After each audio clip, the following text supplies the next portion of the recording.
এই যে ভাই দাঁড়ান দাঁড়ান, কই যাইতেছেন? আমি একটু যাইতেছি বাজারের দিকে। তো ভালো আছেন? হ্যাঁ, ভালো আছি আলহামদুলিল্লাহ। আপনার কাছে একটা প্রশ্ন ছিল। জি বলেন।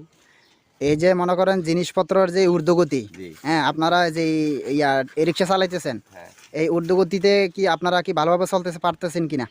ইনশাল্লাহ। কে কেমন চলতেছে জানি না, আমি তো ভালোই চলতেছি। মাছ মাংস, গরুর মাংস, ডিম, সবজি তো খাইই না বর্তমানে।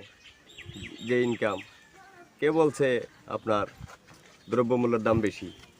আমি তো দেখতেছি খুবই স্বাভাবিক বিষয়।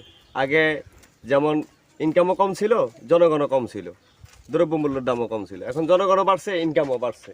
আগে ইনকাম করতাম 200 টাকা 500 টাকা, এখন ইনকাম করতেছি 4000 টাকা দৈনিক। আরে কি বলেন আপনি? আমরা মাসে প্রাইভেট চাকরি করে 20,000 টাকা ইনকাম করে ভালো করে খাইতে পারি না, আর আপনি কোন ধরো মিয়া কি কইতাছেন? বুঝি না আমি। আমি প্রাইভেট চাকরি করে 25,000 টাকা ইনকাম করি, আমি নিজে ডাল ভাত খেয়ে শান্তি পাইতেছি না। আপনি গুলো কি কইতেছেন? মাথা তাত্তুর গেছে কেন কোনো সিরা? আপনি কি করেন? আপনি লেখাপড়া করছেন কটু? আমি তো ডিগ্রি। রাখেন থোন আপনার ডিগ্রি, মাস্টার্সের সার্টিফিকেট বাসায় বাস করে থুইয়া এই অটো চালায়। কি কন তো? আমরা কি উঠু চালামু? এটা কোনো কথা? অটো চালায় বেকা। যারা চাকরি পাওয়ার হেরা চাকরি পাইয়া জায়গা, বুঝছো? তোমরা তো সার্টিফিকেট নিছো জাল করিয়া, ভুয়া করিয়া, টাকা দিয়ে নিছো, মামু খালু দিয়ে নিছো, পরীক্ষার হলে যাইয়া এমনি সেমনি বন্ধু বান্ধবের লোকে মিল্লা জুল্লা কোনো রকমে পাস করছো।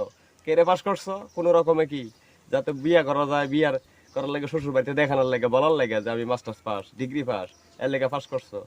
চাকরির পিছনে না দৌড়াইয়া আমার মতো উদ্যোক্তা হও। কি চাকরি সবাই কি লেখাপড়া করে কি অটো চালাইবো? সবাই অটো চালাবো কেন? আমার মতো অটো চালাও, বেকার থেকে লাভ কি? সরকারে যেভাবে চালের দাম ডালের দাম সবকিছু বাড়াইতেছে, এমনি বউ বাচ্চা নিয়ে খাইতে তো অসংস্কার।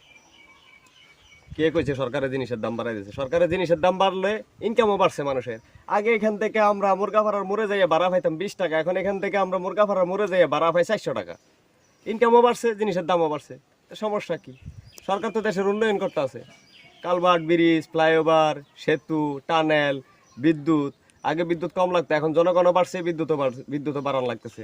মেগা প্রকল্প সরকার হাতে নিতেছে। তো সরকার তো উন্নয়ন সব দিকে করতেছে, জিনিসের দাম তো বাড়বে স্বাভাবিক। এত অস্বাভাবিকের কি আছে? সরকার তো চালের দাম করে মানুষের লুটপাট করে খাইতেছে। এটা কি বলবেন আপনি? কে বলতেছে সরকার লুটপাট করে খাইতেছে? আপনার কি মাথা নষ্ট হয়ে গেছে? কোন সরকারে দিছে আপনি দেখেন। বয়স্ক ভাতা, বিধবা ভাতা, ডাল ভাতা, গর্ভকালীন ভাতা, মাতৃত্বকালীন ভাতা, পঙ্গু ভাতা, হসপিটাল চিকিৎসা সেবা, স্কুল, কলেজ, মাদ্রাসা, মসজিদ, মডেল মসজিদ, স্টেডিয়াম, ক্রীড়া স্টেডিয়াম। সরকার কত কিছু প্রকল্প, মেগা প্রকল্প, এগুলি কাদের জন্য করতেছে? সরকার কি সরকার বাড়ি থেকে চুরি করে না করবো? এগুলি তো সরকার আমাকে টাকা দিয়ে আমাকে করে দিব। তো সেই ক্ষেত্রে তো আমাদের একটু সুবিধা হইব, সব দিকে মেনে নিতে হইব। দেশ এখন ডিজিটাল। আগে ছিল নেটওয়ার্ক 2G 3G, এখন হয়েছে কি 4G, কদিন পরে হইব 5G। দেশ তো এখন ডিজিটাল। আপনি যে স্মার্টফোন ব্যবহার করতেছেন, আজ থেকে 20 বছর আগে কি স্মার্টফোন ব্যবহার করতে পারছেন? বর্তমানে স্মার্টফোন কোন সরকারে দিচ্ছে আপনাকে এটা দেখেন। স্মার্টফোন এখন কত টাকায়? আগে একটা সিম কিনতে লাগতো 5,000 টাকা, আর এখন 5,000 টাকা দিয়ে আপনি সিমের টাকায় মোবাইল পাইতেছেন। সিম তো ফ্রি। আরে মিয়া, আপনি তো জানেনই না, লাউ কিনলে যেমন চিংড়ি মাছ ফ্রি, বাজার করলে ঠোঙ্গা ফ্রি, বুঝছেন? ইত্যাদি বাদ দিয়ে চাকরি বাকরি বাদ দিয়ে আমার মতো অটো লইয়া বাইরে হন, মাস্টার আপনার ডিগ্রি সার্টিফিকেট ঘরে বাস করে রাখুন, বুঝছেন?